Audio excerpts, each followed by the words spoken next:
College na ako, ma. Ayokong pinagkakaguluhan ako dahil lang sa nanay kong... Alam mo, hindi mo maranasan yung pagyuko para lang may pantawid gutom tayo. Hindi ako katulad mo. Hindi mo kasi naiintindihan. Hindi ko na ipipilit ang sarili ko sa mundo mong malinis.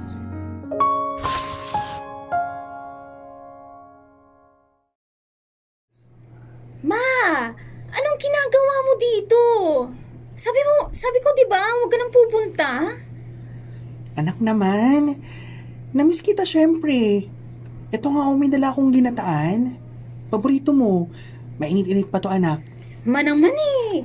Hindi mo ba naiintindihan? Hindi mo kailangang dumaan dito. Nakakahiya kasing.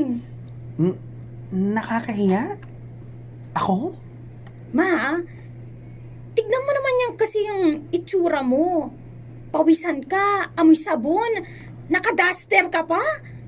College na ako, ma. Ayokong pinagkakaguluhan ako dahil lang sa nanay kong... Dahil sa nanay kong ganito. Ganitong ano? Ganyan, ma. Hindi mo kasi naiintindihan. Gusto kong maging iba. Gusto ko kong maging presentable. Hindi ako katulad mo. Ayokong matawag na anak ng labandera. Alam mo, anak, tama ka. Hindi ka katulad ko. Dahil yun yung gusto kong mangyari. Ayaw ko na maging katulad mo ko. Pinipilit ko yan araw-araw, anak. Sinisikap ko na pinagdadasal ko na sana, alam mo, hindi mo maranasan yung pagyuko para lang may pantawid gutom tayo. Pero anak naman, kung hindi ako naging ganito, hindi ka naman aabot kung nasaan ka eh. Alam ko naman yun, ma. Pero ma, ang hirap kasing ipaliwanag.